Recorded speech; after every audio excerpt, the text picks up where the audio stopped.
Who sinned, this man or his parents?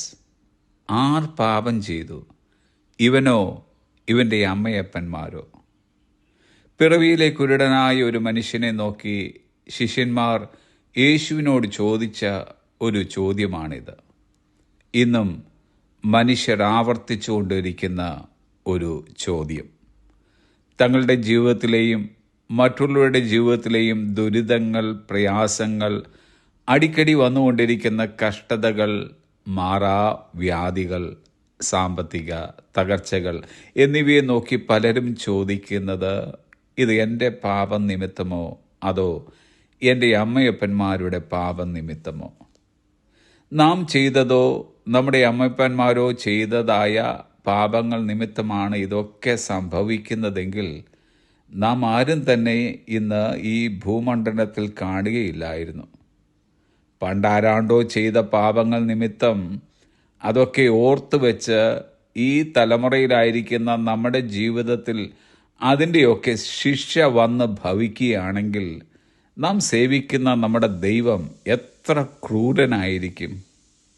എന്നാൽ തിരുവചനം പറയുന്നത്, അപ്പന്മാർ പച്ച മുന്തിരിങ്ങ തിന്നാൽ മക്കളുടെ പല്ല് പുളിക്കുകയില്ല. പാരമ്പര്യമായ ഒരു ശാപവും ദൈവമക്കളുടെ ജീവിതത്തിലില്ല. കാരണം ക്രിസ്തു നമുക്ക് വേണ്ടി ശാപമായി തീർന്നു. ഇന്നാരെങ്കിലും പാരമ്പര്യമായുള്ള പാപത്തെയോ ശാപത്തെയോക്കുറിച്ച് വ്യാകുലപ്പെട്ടിരിക്കുന്നുവെങ്കിൽ അവയെ നമ്മുടെ മനസ്സിൽ നിന്നും എന്നേക്കുമായി നീക്കിക്കളക.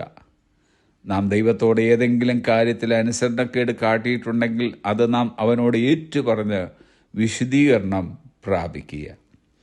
God does not consult our past in order to determine our future.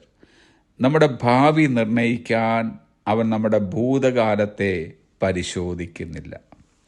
ശിഷ്യന്മാർ അന്ന് ചോദിച്ചതിന് യേശു കർത്താവ് കൊടുത്ത മറുപടി വളരെ വിചിത്രമത്രേ. അതിങ്ങനെ, അവനെങ്കിലും അവൻ്റെ അമ്മയപ്പന്മാരെങ്കിലും പാപം ചെയ്തിട്ടല്ല, ദൈവ പ്രവൃത്തി അവങ്കൽ വെളിവാകേണ്ടതിനത്രേ. നമ്മുടെ ജീവിതത്തിൽ നാം വിശേഷിപ്പിക്കുന്ന മോശപ്പെട്ട കാര്യങ്ങളുടെയും നല്ല കാര്യങ്ങളുടെയും പിന്നിൽ ഒരു ആത്യന്തികമായ ദൈവോദ്ദേശ്യമുണ്ട്. അതത്രേ ദൈവപ്രവൃത്തി വെളിവാകുക എന്നത്. അന്ന് ആ കുരുടനായ മനുഷ്യനിൽ കർത്താവിന് തൻ്റെ സ്നേഹവും കൃപയും പ്രകടിപ്പിക്കാനുള്ള ഒരു അവസരമായി അവൻ്റെ പ്രശ്നം മാറുകയുണ്ടായി. നാം ഇപ്പോൾ നേരിടുന്ന നമ്മുടെ പ്രശ്നം ഒരു വലിയ പ്രശ്നമായി നമുക്ക് തോന്നാം. എന്നാൽ ദൈവത്തിന് അതൊരു വലിയ പ്രശ്നമല്ല.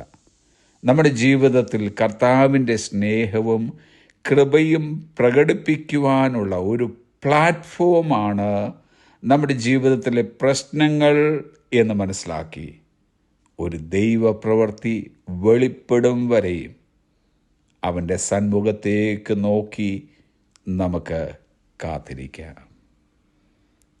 Have A blessed day.